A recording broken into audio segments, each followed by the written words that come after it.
Hello and welcome to India Business Hour. I'm Ashmit Kumar and here are the headlines that we're tracking this evening. Rupee regains some lost ground against the dollar after a dramatic rally. Indian currency gains more than 26 paise but remains above the 86 mark. JP Morgan's Jahangir Aziz expects a rate cut in February and 100 basis points easing in 2025 despite a weakening rupee.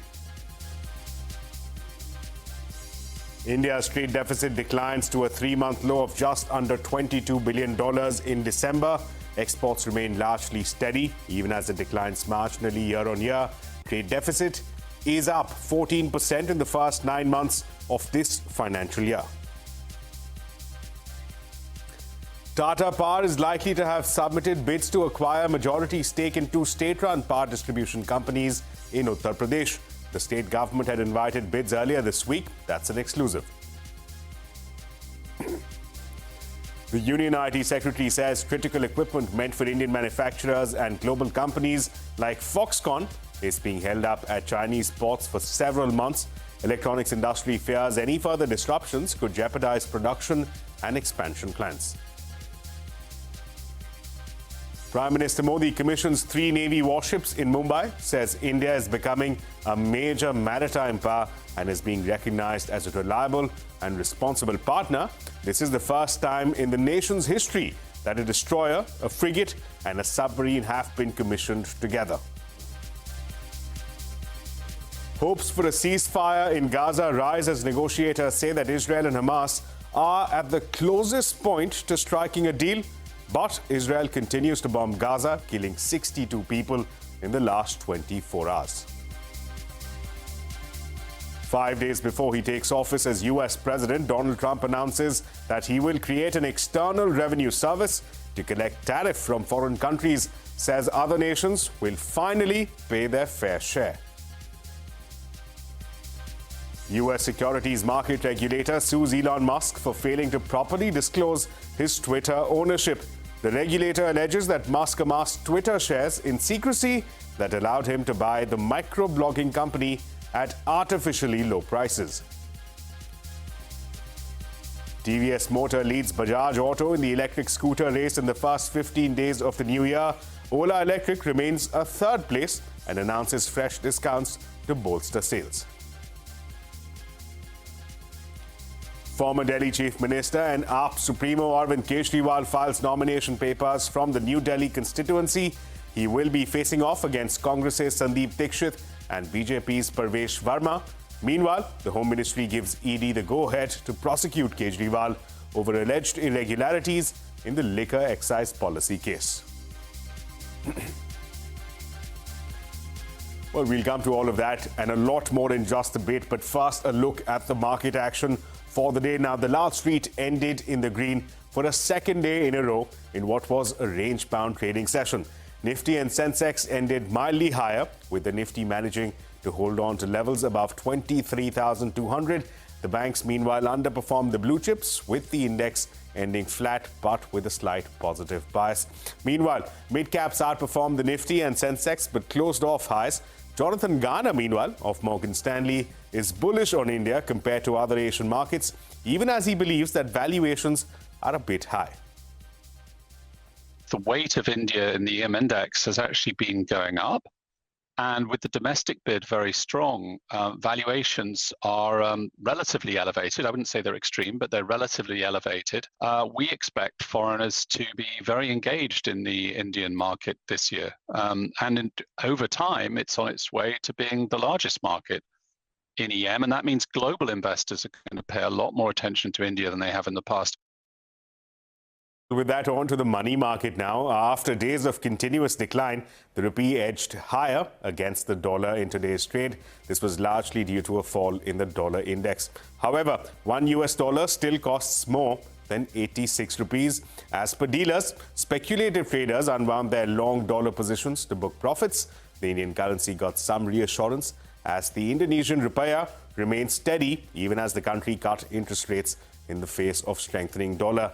Dealers said that it boosted confidence that the RBI too can cut rates. Speaking to CNBC TV 18, JP Morgan's Jahangir Aziz said that he expects the RBI to cut rates by 100 basis points in 2025, starting with the first cut in the month of February. He believes a 3% depreciation in the rupee is not enough to delay the rate cuts. We have already taken out all rate cuts for the first half of the year. We just have two more rate cuts, one in June, the other in September, and that's it. I think a 3% depreciation is enough to take away that rate cut, but our depreciation higher than that, yeah, possibly the February rate cut gets pushed up, but we do have a rate cut in February. In fact, we have 100 basis points of rate cut in 2025 price for the RBI. Well, with that, on to all the action from the commodity space. Oil prices rose, trimming yesterday's losses. This as the focus was back to potential supply disruptions from sanctions on Russian tankers. However, the gains were capped as the market awaited more clarity on the impact. Now, India's trade deficit has declined to a 3-month low in December. According to the Commerce Ministry data, exports remain largely steady at just over $38 billion. This is a marginal decline on a year-on-year basis. Imports, meanwhile, stood at just under $60 billion, leaving the overall deficit at just under $22 billion. However, trade deficit is up 14% in the first 9 months of this financial year. And well, 5 days before he assumes office as the US president, Donald Trump has announced the creation of an external revenue service to collect tariff from foreign countries. In a social media post, Trump said that the agency will take effect on the day he assumes office, which will be on the 20th of January. Trump said that the new organization will make sure that all nations finally pay their fair share. Well, coming back home, a CNBC TV 18 exclusive at that. Tata Power is likely to have submitted bids to acquire majority stake in 2 state-run power distribution companies in Uttar Pradesh. The state government had invited bids earlier this week. Vivek Iyer is joining us now with more details. Vivek, tell us what more are you picking up about the privatization of these 2 discoms? Well, that's right. So it's an important development as far as the entire power sector is concerned.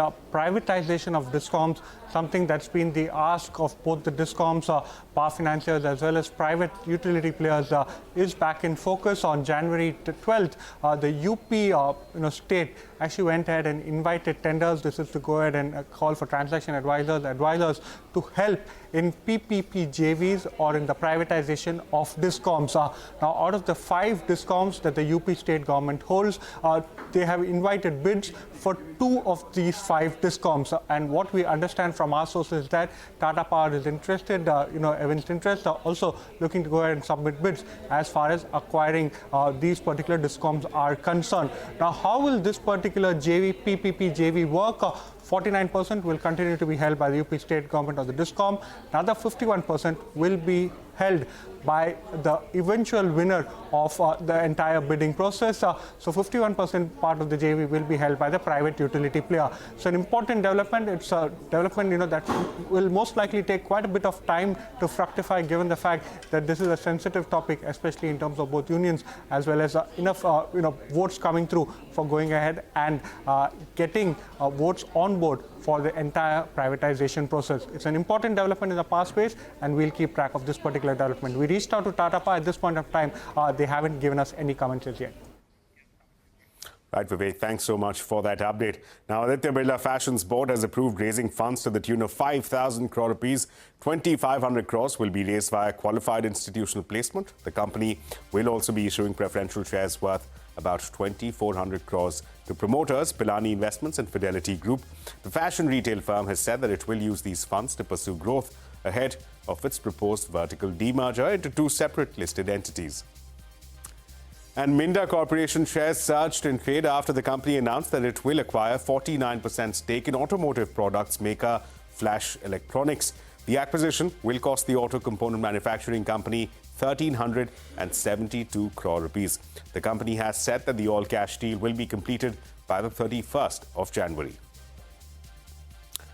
And well, the National Asset Reconstruction Company has emerged as the sole bidder in the resolution process of bankrupt Jayaprakash Associates. This company was admitted at the bankruptcy court last year, facing claims from 22 lenders. The NARCL has made a 12,000 crore rupee offer, which includes 15% payment of cash upfront. The company is also facing total claims of more than 52,000 crore rupees. Now, the Union Secretary for Electronics and IT has said that critical equipment meant for Indian manufacturers and global companies like Foxconn is being held up at Chinese ports for several months now. Speaking at AI Forward, a joint initiative by CNBC TV18 and EY, S. Krishnan said that electronics industry is not facing any impact of production just yet, but he warned that any further disruptions in procuring these key components could jeopardize production and expansion plans. This is what companies are telling us, that export of capital goods in some senses is getting constrained, and so far, I mean, the issue on visas and so on is that there's a process of approval of visas for people coming from China, which we are following. Companies are telling us that they sense certain restrictions being placed on them. Well, speaking at the same event, EY released a report on the adoption of artificial intelligence across India, Inc. The report says that AI is set to impact 38 million employees in organized sector by 2030. EY expects a productivity boost of more than 5% in the next 5 years. The productivity in organized sector is likely to improve by over 2.6%. The unorganized sector could see a boost of over 2.8%. MeitY Secretary Krishnan said that the government has received overwhelming response from the private sector to set up graphics processing units or GPUs and promised several AI initiatives in 2025. In 2025, I think there's a fair amount of work which needs to happen in the AI mission, and this would probably be the most exciting year. I already mentioned briefly about what is happening on the AI compute story. That RFP has done well, and that would be a rolling sort of process where every 3 to 6 months we will keep adding newer companies who come in and newer capacity which comes on stream. And we'll keep updating it. How much capacity will we have on stream in terms of compute in 2025? As I told you that the initial offer from the 19 companies put together is north of 20,000 GPUs. This year, this calendar year, is going to be the year where a lot of these initiatives under the India AI mission, you will see the maturation process and you will see them actually in full-blown action. Well, meanwhile, Meta India has apologized for Mark Zuckerberg's comments during a podcast where he said that several incumbent governments, including the one in India, lost the elections in 2024. The Meta CEO had attributed the losses to citizens losing trust in incumbent governments due to their poor handling of the pandemic. Union Minister Ashwini Vaishnav had slammed Zuckerberg for spreading misinformation in a tweet addressed to Vaishnav. Shivnath Thukral, Meta India's Vice President of Public Policy, apologized for the comments and called it an inadvertent error. The apology comes after BJP MP Nishikant Dubey said that the Parliamentary Panel on Communication and Information Technology would summon Meta over Zuckerberg's comments. Dubey is the chairman of that committee. Now, the $235 million security breach at WazirX has now been linked to Lazarus Group, which is a North Korean hacking organization. US, Japan and South Korea have released a joint statement confirming that the group orchestrated the cyber attack on the Indian cryptocurrency exchange in July of 2024. Responding to the statement, WazirX founder Nishal Shetty urged swift international action and support to recover the stolen assets. Now, some IPO action. Lakshmi Dental IPO has seen a stellar response, with its issue being subscribed 114 times at the end of day 3. The portion reserved for non-institutional investors portion was subscribed 148 times. The company is planning to raise 698 crore rupees via its public offering. Well, on to some national headlines now. Prime Minister Modi commissioned 3 Navy warships at the Mumbai dockyard today. This is the first time in the nation's history that a destroyer, a frigate and a submarine, all made in India, have been commissioned together. Speaking at the event, Prime Minister Modi said that India is becoming a major maritime power. आज भारत पूरे विश्व और खासकर global south में एक भरोसेमंद और जिम्मेदार साथी के रूप में पहचाना जा रहा है। भारत विस्तारवाद नहीं, भारत विकासवाद की भावना से काम करता है। Well, you can catch our entire coverage of the commissioning of 3 Navy warships and what it means for India's maritime security at 9:30 p.m. on News Center right here on CNBC TV 18. Now, Israeli forces have stepped up attacks on Gaza, bombing a school-turned-shelter and several homes across the Strip. At least 24 people have died in the region today. This as hopes for a ceasefire in Gaza rise. Negotiators have said that Israel and Hamas are at the closest point to striking a deal. Israel's Foreign Officers Minister has said that a majority in the country's government will be in support of a deal that involves the release of hostages. But he also added that Israel is not in favor of creating a Palestinian state. I believe that if we will achieve this hostage deal, we will have a majority in the government that will support the agreement. In the current situation, establishing a Palestinian state will surely be a Hamas state. There is a reason why the Palestinian Authority didn't handle or didn't make elections since 2005, already for 20 years. More international news. Ukraine has launched its largest missile and drone attacks on Russian territory since the start of this war. The Ukrainian military reportedly hit the Russian towns of Saratov and Engels with 140 drones. Russia has said it would retaliate to the large-scale air attack. The country's defense ministry also said that its troops captured 2 Ukrainian settlements in the Donetsk region. An impeached South Korean President Yoon Suk-yeol has been arrested by law enforcement officials. Yoon has become the first incumbent president in the country's history to be taken into custody after high drama. Police officials had to scale walls and cut through barbed wires before arresting the impeached president. Yoon now faces charges of imposing martial law for a brief period last month. Yoon's arrest represented a dramatic escalation in the political turmoil that has gripped South Korea since his impeachment. And authorities have issued a warning over dangerous winds as wildfires are still raging in Los Angeles for the 8th straight day. Local authorities say that 6 million people are under critical fire threat in Southern California as they brace for evacuation orders.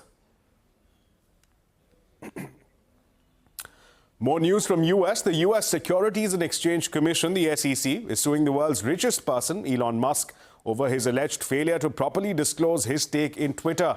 The lawsuit claimed that Musk cheated Twitter shareholders out of more than $150 million by buying shares at low prices before the acquisition and delaying the disclosure. Elon Musk was sued on Tuesday by the U.S. Securities and Exchange Commission. The SEC accused the world's richest person of waiting too long to disclose in 2022 he had amassed a large stake in Twitter, the social media company he later bought and renamed X.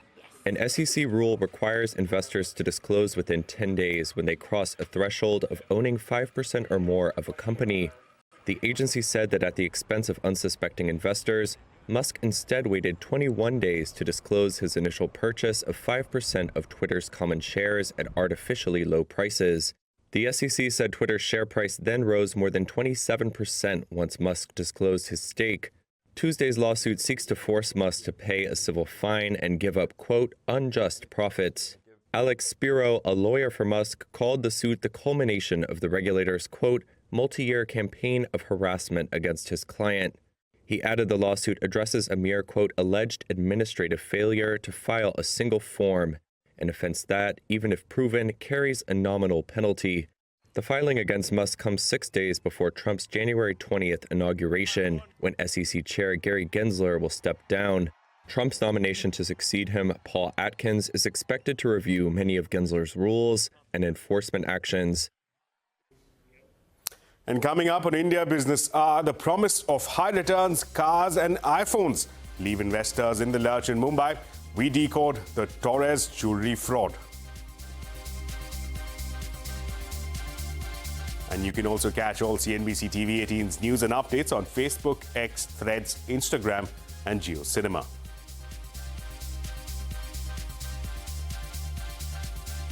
Well, you are watching India Business Hour. Now, the Aam Aadmi Party national convener, Arvind Kejriwal, has filed his nomination papers for the upcoming assembly elections from New Delhi constituency. Kejriwal will face the sons of two former Delhi CMs, Sandeep Dixit of the Congress and Parvez Verma of the BJP. Ahead of the filing nomination, Kejriwal led a march along with his party supporters and visited Hanuman Temple. Delhi will go to polls on February 5th. And speaking of Kejriwal, the Home Affairs Ministry has granted its approval to the Enforcement Directorate to prosecute Arvind Kejriwal and former Deputy Chief Minister Manish Sisodia in the excise policy case. The ED can now frame charges against the two under the Prevention of Money Laundering Act. The ministry's decision followed Delhi Lieutenant Governor V.K. Saxena's approval. The Congress party has moved to a new office after 47 years. Congress leader Sonia Gandhi and Mallikarjun Kharge inaugurated its new headquarters, Indira Gandhi Bhavan at Kotla Road in New Delhi. Today, the previous headquarters at 24 Akbar Road in Lutyens, Delhi, had become synonymous with the party. It became the Congress office when Indira Gandhi sought a new political base in the wake of the emergency. Speaking at the inauguration, Congress leader Rahul Gandhi slammed RSS chief Mohan Bhagwat for saying that India got true independence after the consecration of the Ram temple in Ayodhya. Mohan Bhagwat has the audacity to inform the nation every 2 or 3 days what he thinks about the independent movement, what he thinks about the constitution. In fact, what he has said yesterday is treason, because it is stating that the constitution is invalid. It is stating that everything, the fight against the British was invalid, and he has the audacity to say this publicly.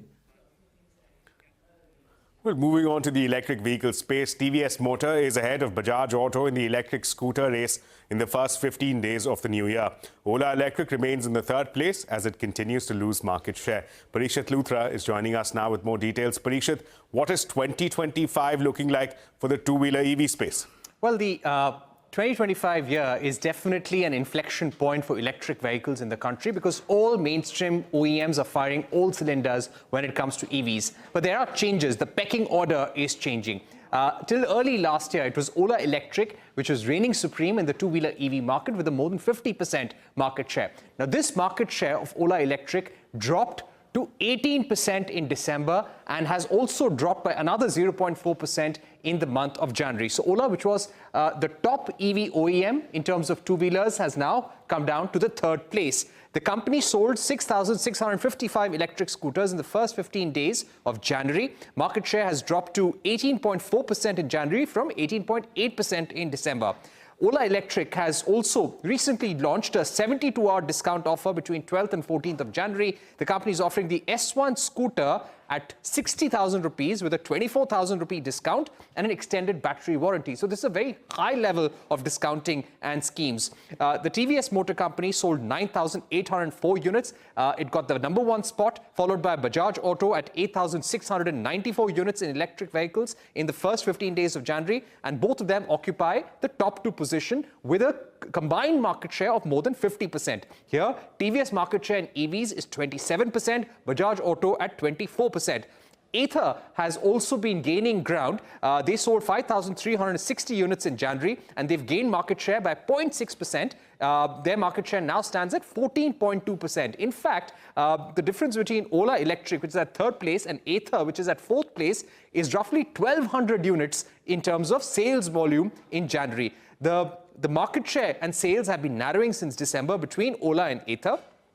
Bajaj Auto had sold 17,431 units in December with a 25% market share. TVS Motor Company had sold 16,000 units with a 23% market share. Ola sold 13,000 units in December with a 19% market share. So Ola's share has been coming down since December.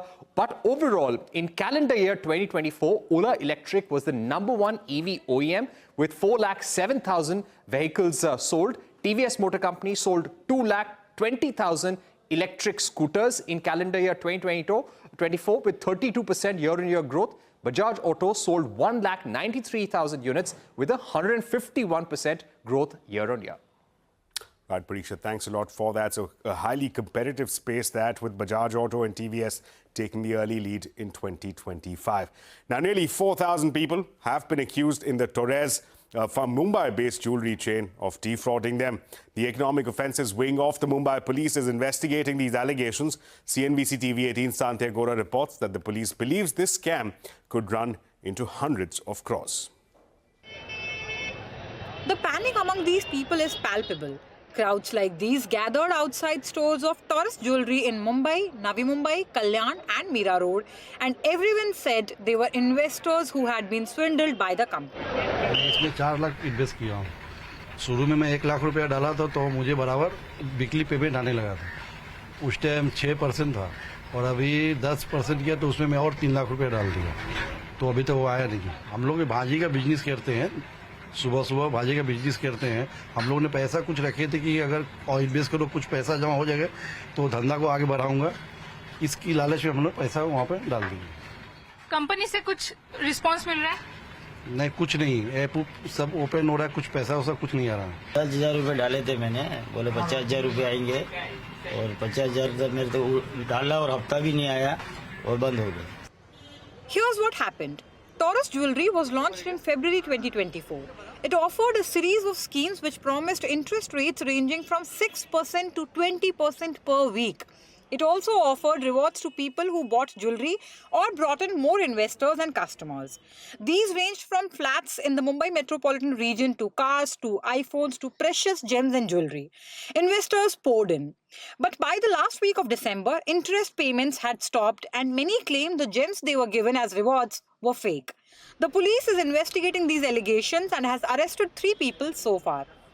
Showroom में जो stone दिए गए उनको एक standard card दिया गया जिसमें कोई वजन नहीं है, उस स्टोन का कोई डिस्क्रिप्शन नहीं है, न कैरेटेज है, जो कि यूजुअली एक ऑथेंटिकेटेड इसमें होता है। तो इसी टाइप के हजारों कार्ड बनाए गए। The 3 people arrested are Sarvesh Surve, one of the 2 directors of Platinum Horn, which is the parent company of Taurus, Russian origin Valentina Kumar, who served as regional manager of Taurus, and Tanya Kastova, an Uzbek national who worked as stores in charge.